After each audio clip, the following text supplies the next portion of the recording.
Oh, hey everyone. Well, as you can see, I'm dressed up as Superman. And of course, that is my topic for today. I'm going to review The Man of Steel, Superman. But first, a little brief history I'm going to do for you. Um, a long time ago, there was these two Jewish guys who goes by the name of George Siegel and Joel Schuster. Now, they left Germany during the time when Adolf Hitler took over, and he prosecuted the Jews. I don't want to get into the story on that one.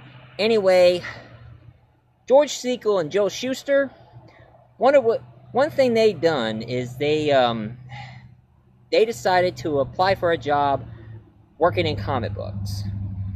And of course, they were doing funny papers at the time, cartoon sketches and all. They never even thought much about doing the superhero story.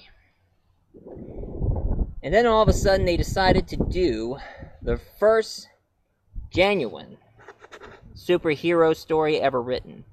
But of course, the first time when they created Superman, there were some people who were doing comic books about powerful evil villains. And their idea of Superman, that he was bald and he has a psychic ability of controlling other people. And that idea had been dropped, and they decided to look on the other direction. They should create a hero with powers. And they decided to do a story about a man who is not like any other man. A man who invented the word superhero. And it was called Superman. Now, I don't have a reprint of Action Comics where Superman first appeared back in 1938, but what I have here was another reprint of the first Superman comic ever written back in 1940. Now, this one is a 64 pages of the story of what Superman did. And of course, they decided to do an origin story to tell about him. Now, here's one thing not many people knew about Superman, or the reason how he got powers. You see, he's an alien from outer space, from a dead planet called Krypton. And his real name is Kal-El. And his father, Jor-El, he sensed that his planet Krypton is going to be destroyed. And of course, he tries to warn everybody about the planet, but nobody doesn't listen to him. They think Krypton can last forever, so the only idea he can think about is try to have his son be born in another planet, so he will be safe. So they put him in a rocket ship, and they took off right before planet Krypton was just exploded and destroyed. So now the ship it hold young Superman ended up in Kansas City, where George and Martha Kent found him, and of course they were unable to bear any children, so they decided to adopt him and call him Clark Kent, and that's where the name comes from. Now, even though he was an alien, they knew about his secrets. And one thing they've done is they raised him to be a good person, to be a better person.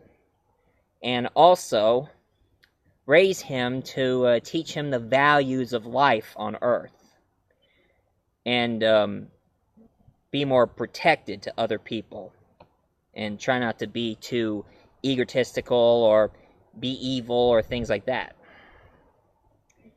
And of course, since he's going to be Superman, Clark Kent decided to disguise himself as the mild newspaper reporter Clark Kent.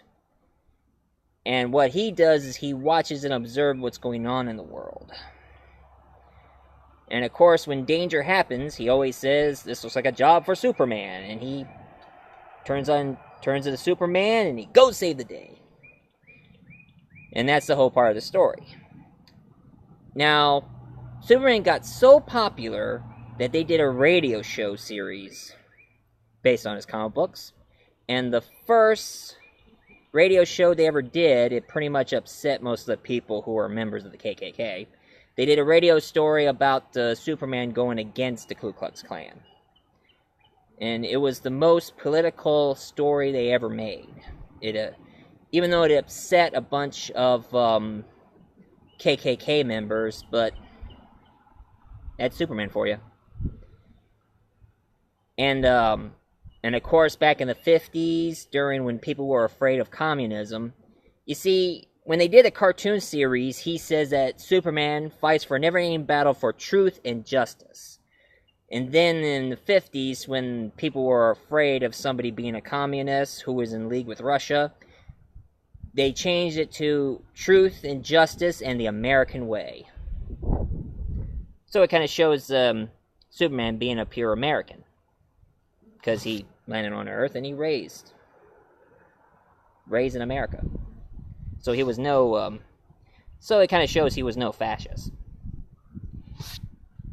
But of course, a bunch of Jewish American, I mean, not Jewish American, but a bunch of German Americans who respected the Nazis at the time, George Segal and Joe Shuster did a short story about Superman flying all the way to Germany. He picks up Adolf Hitler and Joseph Stalin, put him in a Supreme Court, and the war was over. And of course, one of the Nazis called Superman a Jew. Of course, it was true because George Segal and Joe Shuster, they were Jewish. So it was quite obvious. And of course, the TV show starring George Reeve, he did a good role. He did a pretty good, outstanding story. And if you want to know about his story, you better watch that movie called Hollywoodland. It tells the true story about what George Reeve had been through ever since he had the part as Superman. And he was being typecast and all. And some people say that he committed suicide by shooting himself, but some people think it was murder who made it look like it was suicide. So it's kind of hard to say what happened to Mr. Reeve. And then around the late 80s, before Batman movie came out, Christopher Reeve did the role of Superman. And the first movie, Superman, was a big success. And Christopher Reeve did an outstanding part, playing Superman. And the sequel, starring General Zod, of course you remember him saying, "Come forth to the son of Jor-El, kneel before Zod!" I always do that.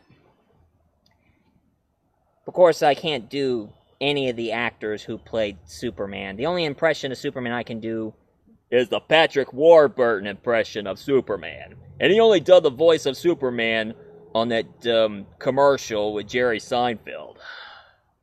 And that is the only impression I can do of Superman.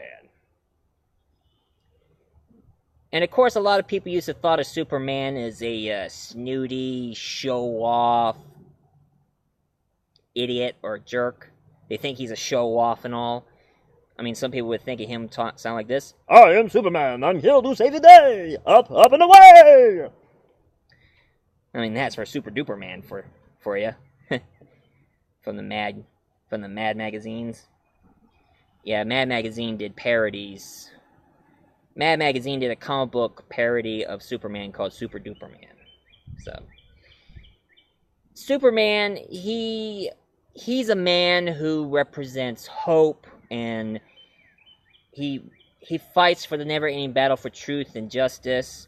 He understood the values of life and people, and he understood about fascism and such. And he always battled against people who are prejudiced. That's Superman for you. And he always understands what other people had gone through. And of course, the first and second movie with Christopher Reeve as Superman, they did pretty good work. I mean, they did an outstanding job. And then when they did Superman 3,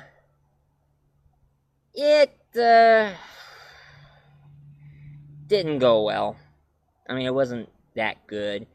And then they did another one with Richard Pryor. It was like, And then all of a sudden they did another Superman movie called Superman Return. It wasn't all that great.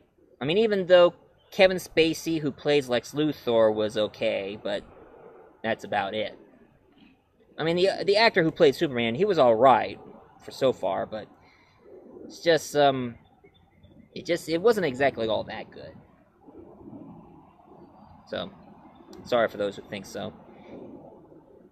And then, of course, there was a lot of animated movies and cartoons.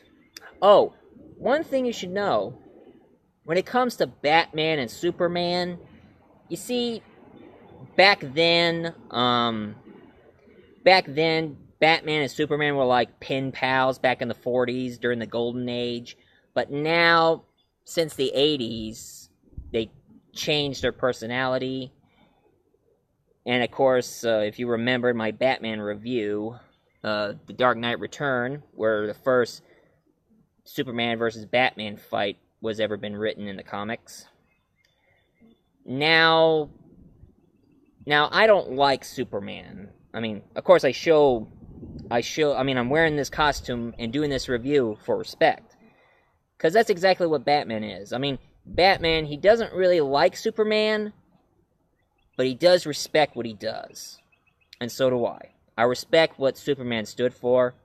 And of course, this S on his chest, that was made up in the story. And of course, it sticked in the comics. Even though the S, I mean, some of you think it stands for super on his chest, but not many people know that it's actually Superman's family crest, and this crest means hope in Krypton. No, I didn't even thought of that, huh? And of course, I see some of the episodes of Smallville, which is pretty good, and I was outstanding. And of course, I saw the TV show called Lois and Clark. I didn't think much of any actresses who played Lois Lane, but Terry Hatcher. Awesome. Beautiful Lois Lane I ever saw. I mean, I can save her day anytime. Because I really like Terry Hatcher. And I couldn't keep my eyes off her playing Lois on Lois and Clark. Anyway, now let's get to the one that let's get to the one I'm reviewing right now, ladies and gentlemen. Behold, The Man of Steel. Now, this movie is really, really good. This actor here is Australian, but he did a good role of Superman. It was really cool having Russell Crowe as Azrael. And what's his head as General Zod. At least we don't hear him saying, "Kneel before Zod!" It's an awesome movie. And of course, there were some Christianity references into it. Like there's a picture of Jesus where Superman was in the Catholic Church, and there's a picture of Jesus behind him. And when he jumps out of the General Zod's ship, he keeps posing, like, kind of posing exactly how Jesus posed in the cross. I mean, they always like to put in some Christianity in this movie.